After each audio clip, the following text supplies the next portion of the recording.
David Harris here with some of my German Shepherd friends, and today we're just going to talk about German Shepherds. Everybody wants to know a lot about German Shepherds, and there's a lot of misinformation out there on the internet. I've been training, developing, breeding German Shepherds for over 30 years, and I want to just share some of that information with you.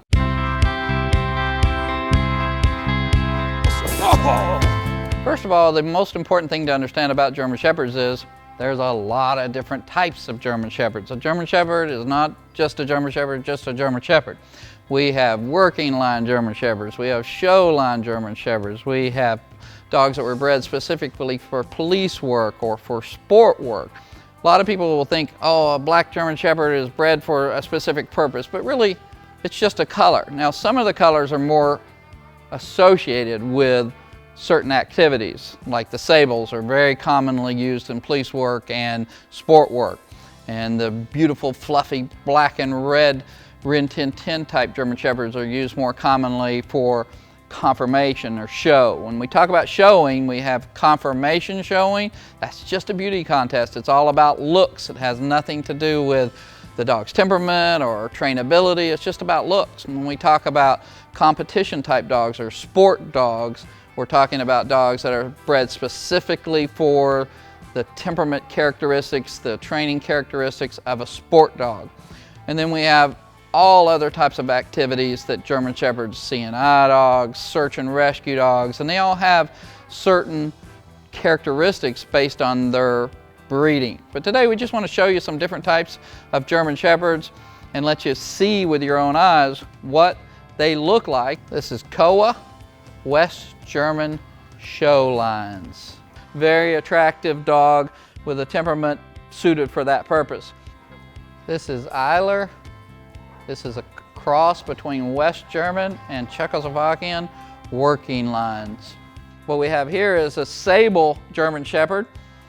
He has a very, very tight coat, and this is a very appropriate dog for sport work or police, personal protection type work. This dog is a multi-purpose type dog, can do all kinds of work. This is Panzer, our bi-black, year-and-a-half-old male. He's a cross between working lines out of Europe, old police dog style lines, and some Czech bloodlines that have show lines as well as working lines. His face is completely black and he has markings on his legs. That's why he's a bi-black. This is Kojak, long-coated German Shepherd. It's more of a plush versus a long, but he is a coated German Shepherd. There's no doubt that he's a plush. The long-coated German Shepherd would actually have hair coming out of their ears. They've got so much coat, almost look like Lassie. So this is a coated black and red German Shepherd. This is Decker, a black and red German Shepherd. Combination of show lines out of West Germany and working lines. He's got a normal stock coat. So that's Decker. He's just a 7-month-old puppy. What we have here is a solid black German Shepherd. It's a young female, 7 months old, but as you can see, she is solid black, has no markings whatsoever. This is West German show lines and working lines combined. Sometimes you'll get little tan markings in between their toes. Those are sort of called ghost markings, so you'll have that. And what we have here is Nick. He's a sable as well, but he has a more heavier coat. So those are just some of the different types and colors of German Shepherds. Some of the other German Shepherds that we don't have represented here today are American show line German Shepherds. Those are the ones that have the extreme sloping back. You think you could ski off their back. Sometimes they're a lot more narrow through the chest, and they have a much more extreme angle. We don't have any white German Shepherds here today. I don't have anything against white Shepherds if they're bred properly. A white German Shepherd should have a black nose. He should have dark nails. Most of the white German Shepherds we see come through here have pink noses, light eyes, white nails, and these are all faults that are just not being handled properly by good breeding. But if you run across a white Shepherd that is bred properly, it can be a phenomenal dog. Okay, so to kind of wrap up here, we've got 4 different types of German Shepherds when I think about German Shepherds. We have working lines out of Europe. We have show lines out of Europe. They're really very different temperament types.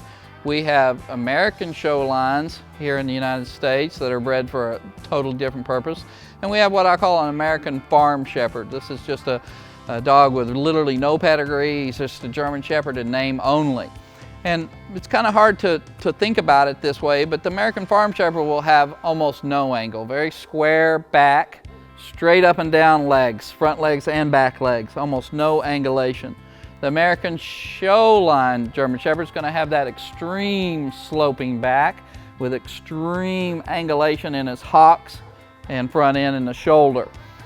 The German show line dog is less extreme than the American show line dogs, but has a tendency to range in the extreme slope category. They're bigger, more powerful looking dogs with bigger coats and bigger heads, and a lot of thought put into pigment and looks, not so much thought put into the working ability. And then you have your German working line dogs, which are bred strictly for working ability and sometimes can range towards the ugly. They can just not be correctly put together. They don't follow sometimes great breeding practices about having a full dentation. They don't really care about whether the dog's ears shoot out this way or color or coat type. All they care about is working ability. And there's a lot of extremes in breeding German Shepherds. At Protection Dog Sales, my bloodlines, Proof and Puddin bloodlines, I'm breeding for a balanced dog. I want a dog that looks good, is conformationally correct. He can do his job. Conformation serves a purpose. There's a reason behind the angulation or lack of angulation or extreme angulation. We know what type of angulation they need to do their job. So it's going to depend on what you want your dog to do as to what you need to look for, but we're always looking for balance in all things. Okay, I hope you enjoyed the little parade of German Shepherds, getting to see a lot of different types side by side and moving. And don't forget to check out our other videos at Protection Dog Sales. We have all different types of videos. I hope you enjoyed this little short trip down German Shepherd memory lane.